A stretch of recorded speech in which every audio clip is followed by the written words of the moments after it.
हाँ जी, आ गए। चलो शुरू करते हैं।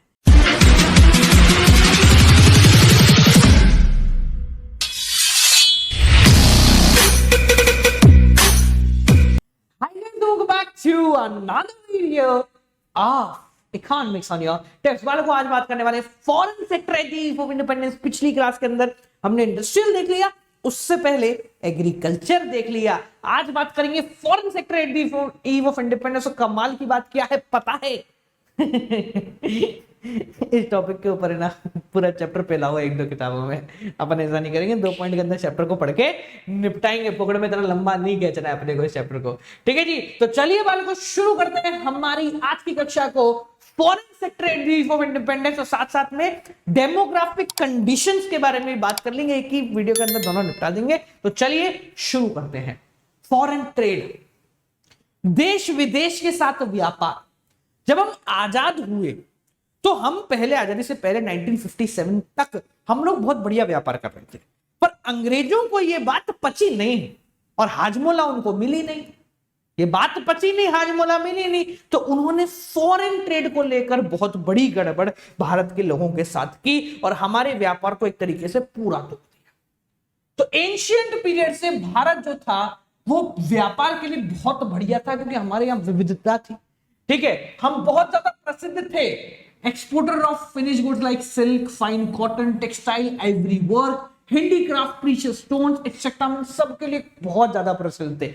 बट ऐसी डिस्क्रिमिनेटिंग मतलब भेदभाव भरी, ऐसी भेदभाव भरी पॉलिसी अंग्रेज लेकर आए कि हमारा सारा व्यापार धरा का धरा रह गया। तो उन्होंने क्या करा? सबसे पहला काम व्यापार के नजरिए में उन्होंने हमें बना दिया exporter of primary product and importer of finish goods. यानी कि भारत से सिर्फ रॉ मटेरियल जाएगा, कच्चा माल जाएगा। तुम्हें पता है रॉ मटेरियल जो होता है ना वो बड़ा सस्ते दामों पे जाता है, और उसी रॉ मटेरियल से जब फिनिश गुड बनकर आएगा तो वो भारत में बिकेगा, वो भारत में ही बिकेगा। मतलब रॉ मटेरियल भी हमारा, फिनिश गुड कहीं और बना, बिक भी हम ही को रहा, मतलब हमारे पैसे से हम ही को चूना लगाया जा रहा था, ठीक है। तो during colonial rule India became the exporter of raw material such as raw silk, cotton, indigo, jute etcetera at very low cost. बहुत सस्ते दामों पे हमसे रॉ मटेरियल खरीद लिए जाते थे। And become the importer of finish goods, और हम फिनिश गुड्स के इंपोर्टर बन गए। हमें मजबूरन फिनिश गुड्स जो है वो बाहर से मंगाने पड़ गए, क्योंकि हमारे यहां पर इंडस्ट्री सेटअप ही नहीं होती। Such as capital good, woollen cloth, silk cloth and other machine made products, जो कि बहुत महंगे आते थे। तो इसकी वजह से भारत का जो पैसा था, जो ट्रेजर था, वो धीरे धीरे क्या होने लग गया? खाली होने लग गया। सबको समझ में आ गया? सबसे पहला काम इन्होंने ये समझदारी करी। दूसरा काम क्या किया? दूसरा काम इन्होंने करा मोनोपोली कंट्रोल ऑन ट्रेड। व्यापार के ऊपर मोनोपोली। मोनोपोली का मतलब क्या होता है? कैसे होता है? मोनो का मतलब होता है सिंगल, मोनोपोली कंट्रोल मतलब single control on trade by Britishers. पूरा का पूरा कंट्रोल ब्रिटिशर्स ने अपने हाथ के अंदर ले लिया था व्यापार को लेकर। कैसे? उन्होंने बोला कि भैया भारत का जो व्यापार होगा वो मेजॉरिटी रिस्ट्रिक्ट होगा ब्रिटेन तक, मतलब मोर देन 50% हमारा व्यापार ब्रिटेन के साथ ही होगा और कहीं नहीं होगा, ठीक है। और इसके अलावा कुछ कंट्री जैसे चाइना पड़ोसी है, ठीक है, सेलोन जिसको हम आज श्रीलंका बोलते हैं, या फिर ईरान जिसको हम ईरान बोलते हैं, पहले उसको पर्शिया कहा जाता था, ठीक है। तो ये सिर्फ 2 से 3 जगह थी जहां पर भारत को व्यापार करने की छूट दी गई, इसके अलावा कहीं नहीं। अब अंग्रेज इसमें ही बड़े शाणे थे। शाणे किस प्रकार से थे ध्यान समझना, मजा आएंगे सुनकर। उनको एक चीज दिखी कि यार जब हम ब्रिटेन तक सामान भारत से पहुंचाते हैं, ये हमारा भारत, ठीक है, कुछ एक नस्ल तो नहीं पता, मैं एग्जैक्टली आपको थोड़ा सा बताता हूं। ये मान लो ये इधर ऐसा कुछ करके हमारा ऐसे था, तो भारत से जब सामान जाता था तो उन्हें यूं करके ब्रिटेन पहुंचाना पड़ता था, क्योंकि यहां पर था यूरोप, ठीक है। तो इतना लंबा घूम के पहुंचाना पड़ता था, वो बड़े शाणे थे, ठीक है। भारत यहां नहीं था, भारत थोड़ा सा दूर था, ऐसे करके यहां मान लो, ठीक है, ऐसे। तो उन्होंने क्या किया? उन्होंने यहां पर एक कनाल बनाया। क्या बनाया? वहां पर ड्राइंग बनाता हूं मस्त सी बढ़िया सी, हट जा भाई, हाँ इधर देखो, जैसे हमारा भारत, ठीक है, इस प्रकार से ये इधर अफ्रीका वगैरह अपन मान लेते हैं, और इधर अपना यूरोप आ गया। अब उनको यहां भेजना था, एग्जाम्पल के तौर पर समझना, उनको यहां भेजना था माल। अब वो क्या करते थे, उनको मजबूरन अफ्रीका क्रॉस करके यहां से सामान भेजना पड़ता था, अगर वो पानी के थ्रू भेजना चाह रहे हैं। इसमें खर्चा बहुत लगता था, समय ही बहुत लगता था। उन्होंने क्या करा, यहां पर एक ऐसी कनाल बनाई 1869 में, 1869 में एक ऐसा आर्टिफिशियल पाथवे बनाया जिसकी मदद से अब उन्हें ये कॉन्टिनेंट नहीं पार करना पड़ रहा था, अब वो डायरेक्ट यहां जाते थे और यहां से यहां पहुंच जाते थे। पानी का एक पाथवे बनाया, एक आर्टिफिशियल टनल बनाया जहां से आराम से जो शिप है वो निकल जाए। अब इससे फायदा क्या हुआ, उनका इतना सारा कॉस्ट जो है वो खत्म हो गया। एक कनाल बनाया, पूरा कॉस्ट खत्म हो गया। बालों में जीवन का एक बहुत इंपॉर्टेंट लेसन यहां पर दे रहा हूं, ध्यान से समझना। कभी कभी है ना, हमारी प्रॉब्लम बहुत छोटी होती है, उनको सॉल्व करने में ज्यादा मेहनत भी नहीं लगती, पर मेहनत करने के डर से हम जिंदगी भर उन प्रॉब्लम्स को झेलते रहते हैं। इसका एक छोटा सा एग्जांपल देता हूं। हमारा जैसे मैं एक बहुत कहते हैं ना लोअर क्लास फैमिली से बिलोंग करता था जब मैंने शुरू किया था, बहुत लोअर क्लास, ठीक है, मतलब मिडिल क्लास से जो थोड़ी सी नहीं होती ना, मिडिल से भी थोड़ा सा नीचे और लोअर से थोड़ा सा ऊपर, ठीक है, तो उस टाइप की फैमिली से मैं बिलोंग करता था। तो हमारे यहां पर मैंने एक चीज नोटिस करी कि हमारे घर वालों को प्रॉब्लम लेने में बड़े मजे आते थे, मतलब बहुत ज्यादा मजे आते थे उनको प्रॉब्लम लेने में। कैसे, जैसे जहां पर मेरा पुराना स्टूडियो था, तो वहां पर जमीन है ना वैसी नॉर्मल नहीं थी, पत्थरों वाली जमीन थी। मतलब वो होता ना, बस ऐसे सीमेंट फेंक दी पुराने जमाने में, तो कहीं भिड़ गए, कहीं टूट गए, पैर टूट गए। मतलब 10 साल तक वो इस प्रॉब्लम से जूझते रहे, पर इस प्रॉब्लम का सॉल्यूशन नहीं निकाला, क्योंकि उस सॉल्यूशन में थोड़े से पैसे लग रहे थे। जब मैं उस जगह पे गया, भाई पैसे नहीं थे जेब में, अपन ने भी साल भर ऐसी जगह पे काम किया, 2-4 बार टांगे तुड़वाई, 2-4 बार पैरों के नखून तुड़वा लिए, ठीक है, पर जैसे ही मेरे पास पैसे आए, मैंने सबसे पहला कार्य किया उस जमीन को सुधरवा। सबसे पहले मैंने कहा इस जमीन को पूरा सुधरवा दो। बोले नहीं नहीं नहीं, चल जाएगा, हो जाएगा। मैंने कहा नहीं, पहले सुधरवा दो, बाद की बाद में देखेंगे। और जब मैंने उस प्रॉब्लम को सॉल्व करा, 2 दिन लगे, सिर्फ 2 दिन के अंदर 10 साल की प्रॉब्लम सॉल्व कर दी। 10 साल की प्रॉब्लम सिर्फ 2 दिन में सॉल्व हो गई। और जब वो जमीन क्लियर बनी ना, तो जो व्यक्ति मना कर रहे थे कि ये जमीन नहीं सुधरवानी है, सुधरवाने के बाद बोले यार काम तो बढ़िया, क्या काम तो साला बढ़िया हो गया। तो बालक, कभी कभी हमारी प्रॉब्लम्स इतनी छोटी होती हैं, पर फिर भी हम थोड़े से आलस के चक्कर में उन प्रॉब्लम्स को सॉल्व करने की तरफ कभी भी अपना दिमाग नहीं लगाते। तो अपनी प्रॉब्लम्स को सॉल्व करना सीखो यार, जितना जल्दी सीख लोगे उतना बढ़िया है, वरना जिंदगी तो यूं ही चल रही है, चलती रहेगी, चलती रहेगी, चलती रहेगी। चलिए शुरू करें, आगे बढ़े, चलो आगे प्रोसीड करते हैं। तो उन्होंने क्या करा, 1869 के अंदर एक स्वेज कनाल, इसको स्वेज कनाल बोला गया, स्वेज कनाल जो है बना दिया गया। ये स्वेज कनाल डायरेक्ट ट्रेड रूट प्रोवाइड करा रहा था शिप का, शिप से यानी पानी का था, है ना, बिटवीन ब्रिटेन एंड इंडिया। उनको अफ्रीका क्रॉस करके नहीं जाना पड़ रहा था, ठीक है, क्लियर हो गया। अब साथ साथ में श्रीलंका है, ईरान है, बोले यहां तो टैक्स लगेगा, पर अगर आप ब्रिटेन के साथ व्यापार कर रहे हैं तो आपको कोई टैक्स नहीं देना। बोले ये कौन सी नौटंकी है। और अगर किसी और के साथ कर रहे हो या हैंडीक्राफ्ट बेच रहे हो तो आपको बहुत ज्यादा टैक्स देना है, जिससे बाजार में उनका प्राइस क्या हो गया, बंप मार गया या फिर बढ़ गया। क्लियर। तीसरी चीज, अब भले ही हम रॉ मटेरियल बेच रहे थे, भले ही हमारे इन्होंने हर प्रकार की हत्या कर दी थी, हमारे साथ हर प्रकार का काम खराब कर दिया था, पर भारत इतना बड़ा था कि अगर 1-1 रुपया भी सब कमाते तो भी बहुत बड़ा अमाउंट जनरेट हो जाता। तो हमने पैसा कमाया, भले ही थोड़ा कमाया, पर पैसा भारत के व्यापार ने फिर भी कमाया। अब ये यहां पर भी इन्होंने शाणपत्ती करी। शाणपत्ती क्या करी, ध्यान से समझो। Due to exporter of raw material, India has a huge export surplus. बहुत ज्यादा हम एक्सपोर्ट कर चुके थे, भले कम रेट का था पर बहुत ज्यादा था। But the amount of export surplus does not give any push to Indian economy. जो एक्सपोर्ट से पैसा आया, उस पैसे ने भारत की इकोनॉमी को कहीं भी फायदा नहीं दिया। क्यों नहीं दिया बालक? क्योंकि उस सरप्लस को जो वहां की सरकार थी, मतलब हमारे जो ईस्ट इंडिया कंपनी थी, वो ऐसी जगह लगा देती थी, इसका कोई मतलब ही नहीं था। ऐसी जगह पोस्टपोन कर दी थी जिसका कोई सेंस नहीं था। आपने देखा होगा आपके अड़ोस पड़ोस में ना, अभी कोई अंग्रेजों के जमाने की बिल्डिंग, हमारी यही यहाँ 200 मीटर में जाऊं ना पीछे, तो यहां पर एक स्कूल है जो कि अंग्रेजों के जमाने का बना, भाई सब 1-2-4 बीघा में फैला हुआ वो स्कूल, आज भी वो 100 साल पुराना और क्या ही बना रखा, मतलब बड़े बड़े कमरे और फलाने का। तो वो क्या करते थे, ऑफिस सेटअप करने के लिए पैसा लगा लेते, मतलब वहां से सरप्लस निकल के उससे ऑफिस बना लिए। तो ऑफिस से डेवलपमेंट कहां हो रहा है यार किसी का भी, ठीक है। साथ साथ में ब्रिटिश गवर्नमेंट जो थी वो दुनिया में कहीं भी लड़ाई कर रही है, उसकी लड़ाई में उसको पैसे की जरूरत पड़ गई, तो बोले इंडिया का पैसा जो है ब्रिटिश गवर्नमेंट के पास पहुंचा दो, वहां से पैसा आ जाएगा, ठीक है। और इनविजिबल आइटम यानी सर्विसेज का हम लोग इंपोर्ट कर रहे होंगे, ठीक है, सर्विसेज का इंपोर्ट कर रहे थे, इनविजिबल आइटम सर्विसेज का व्यापार कर रहे थे और उसमें पैसा लगाते जहां से कोई फायदा ही नहीं होता था।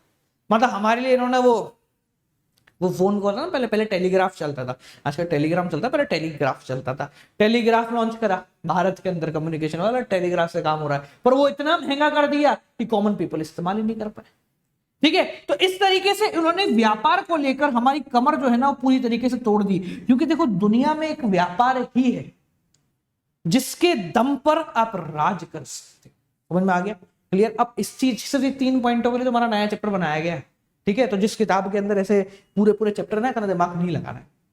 अगले पॉइंट के ऊपर आते हैं, हमारी डेमोग्राफिक कंडीशन क्या थी। अब भाई पहले तो ये समझो डेमोग्राफिक कंडीशन का मतलब क्या होता है। डेमोग्राफिक एक ऐसा वर्ड है जो कि पॉपुलेशन से रिलेटेड है, किससे, पॉपुलेशन से रिलेटेड है, ठीक है। तो डेमोग्राफिक कंडीशन यानी कि पॉपुलेशन बेस्ड स्टडी जो है हम यहां पर कर रहे हैं। तो demographic refers to the study of various aspect of population such as age, sex, education level, income level, marital status, birth rate, death rate etcetera. इन सब चीजों से मिल मिलाकर जितनी भी कहानी, मतलब हमारी पॉपुलेशन से रिलेटेड पूरी जानकारी को हम डेमोग्राफिक कंडीशन कहते हैं। सबसे पहले बात करते हैं हमारी बर्थ रेट और डेथ रेट की कहानी क्या थी। पहले तो ये समझो बर्थ रेट क्या होती है।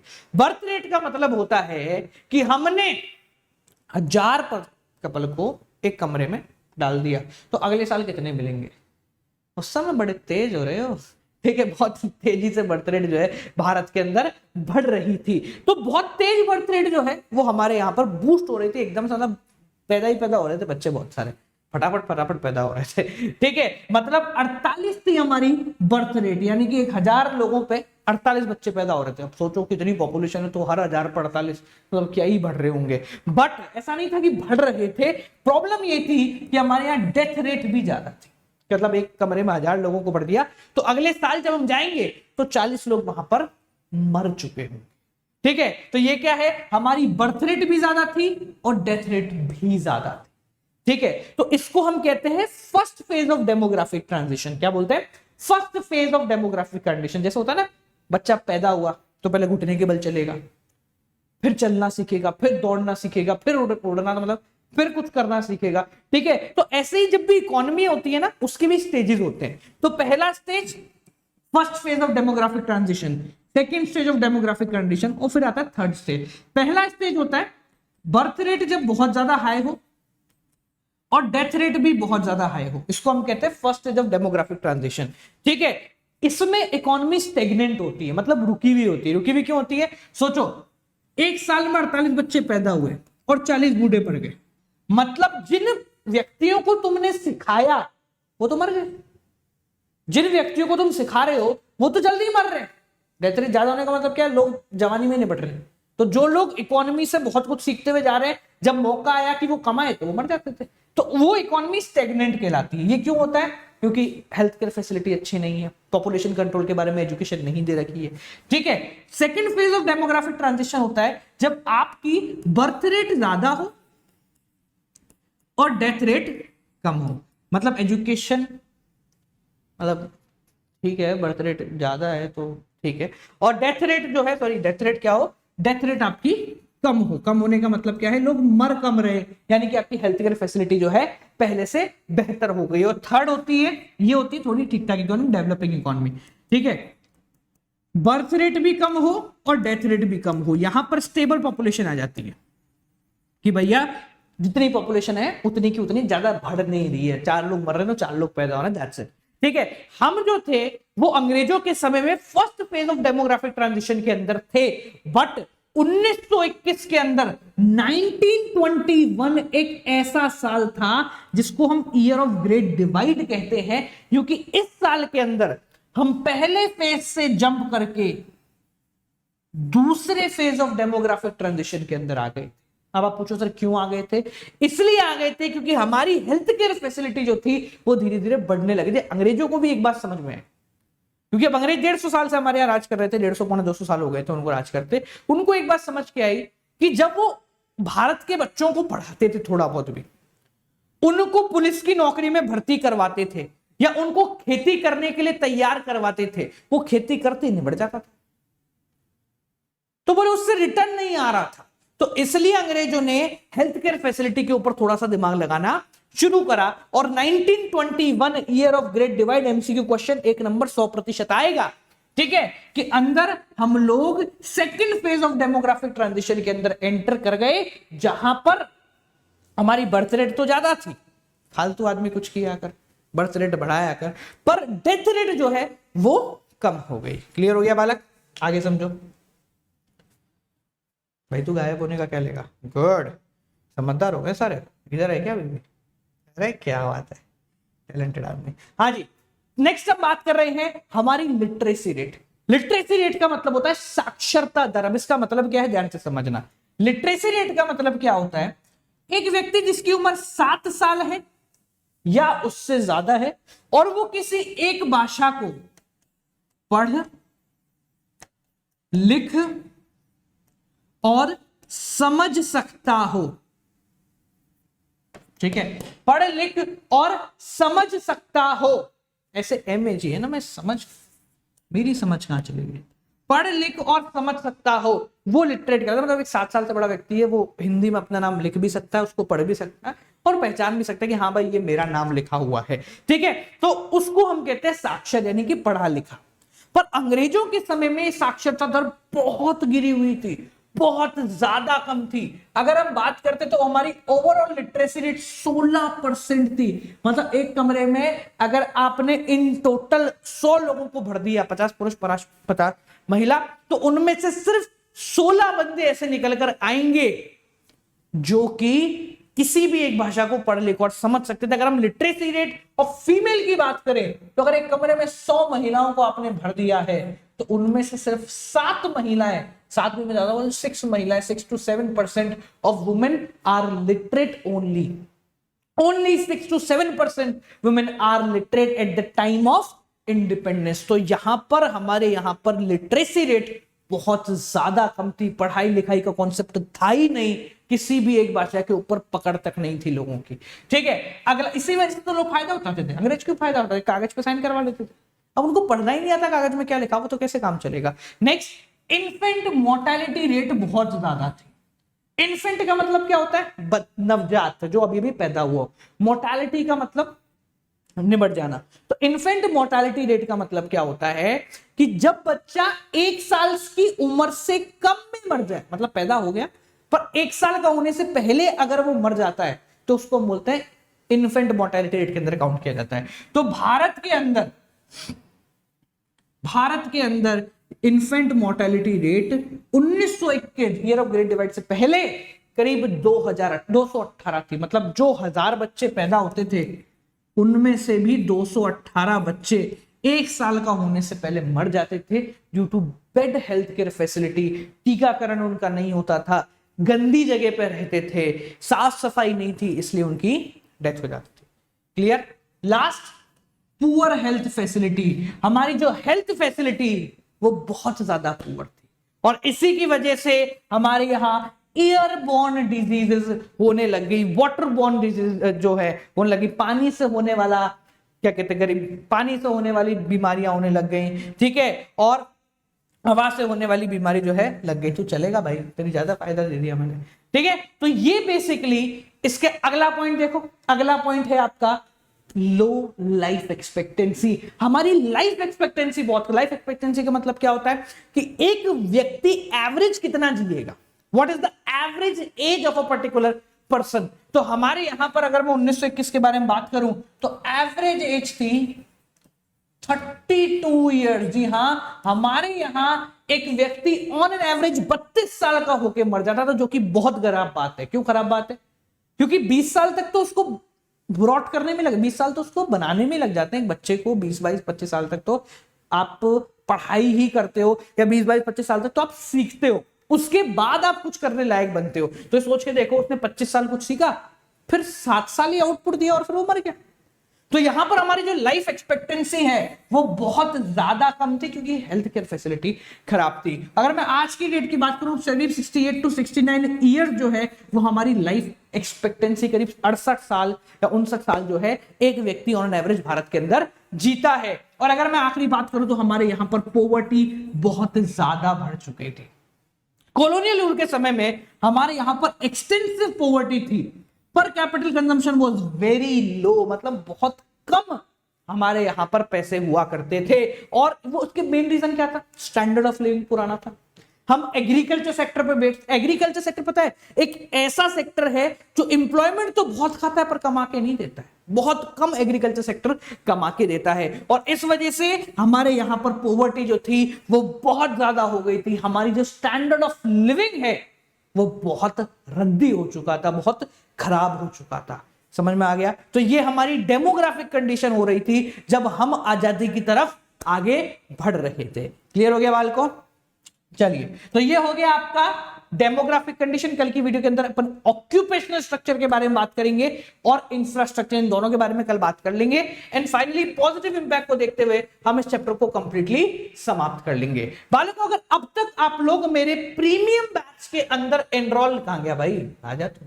हाँ जी, अगर अब तक आप लोग हमारे प्रीमियम ब्रह्मास्त्र बैच के अंदर एनरोल नहीं हुए हो तो बालकों सुनहरा मौका है, क्योंकि हम इस बैच को अंत करते समय लॉन्च कर रहे हैं आप सभी के लिए ब्रह्मास्त्र का क्रैश कोर्स बैच।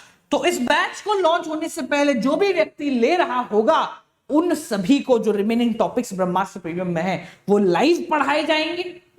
जब आपका क्रैश कोर्स स्टार्ट होगा तो ब्रह्मास्त्र प्रीमियम के सारी क्लासेस फ्री ऑफ कॉस्ट आप लोगों के लिए अवेलेबल हो रही होंगी। साथ साथ में ये क्रैश कोर्स भी अवेलेबल होगा और इसके बाद आने वाला ब्रह्मास्त्र कंपटीशन बैच भी आप सभी के लिए अवेलेबल होगा, just at one single price.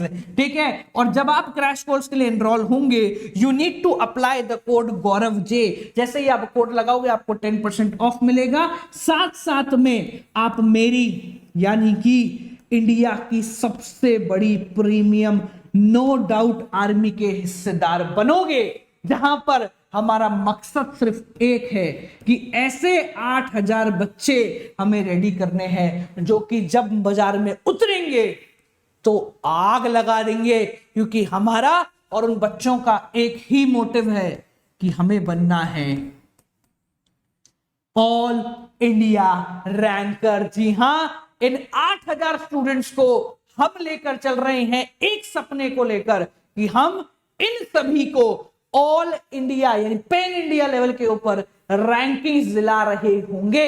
तो अगर आप भी चाहते तो फटाफट से एनरोल करो। ब्रह्मास्त्र प्रीमियम बैच जो है ये स्ट्रीम हो रहा है अभी अनअकैडमी प्लस और अनअकैडमी आइकॉनिक के ऊपर। ठीक है, अनअकैडमी आइकॉनिक लें या प्लस लें, दोनों के ऊपर आपको ब्रह्मास्त्र प्रीमियम बैच मिल जाएगा। प्राइसिंग कुछ इस प्रकार से है, और साथ साथ में जब आप एनरोल करेंगे कोड इस्तेमाल करना है आपको गौरव जे, इससे 10% ऑफ मिलेगा। ध्यान रखें, दुनिया चाहे कुछ भी बोले, कोई भी कोड बोले, 10% ऑफ ही देते हैं सारे, सब 10% ऑफ दे रहे होंगे, पर इस कोड को लगाने के बाद आप लोग 10% ऑफ तो पाएंगे, साथ साथ में एक ऐसी आर्मी के अंदर एनरोल हो जाएंगे जो कि आपके सपने को साकार करेगी। क्योंकि जो हजारों बच्चे इस आर्मी के अंदर हैं, आज उनका कॉन्फिडेंस लेवल, आज उनका लेवल ऑफ थिंकिंग जो पहले कभी यहां था इतना ऊपर आ गया है, और अब हमें ऐसा लगता है कि कुछ दिन बाद ये फोड़ देंगे। ठीक है जी, तो बालकों आपसे मिलते हैं अगली क्लास के साथ। अगर अब तक एनरोल नहीं हुआ तो गो एंड एनरोल, और थोड़ा सा लंबे समय का लें तो ज्यादा फायदेमंद है, क्योंकि ये टर्म 1 और टर्म 2 दोनों के लिए होने वाला है। तो आज की कक्षा को यहीं देते हैं पूर्ण विराम बालकों। Till then guys, keep on watching good night, bye bye, नमस्कार।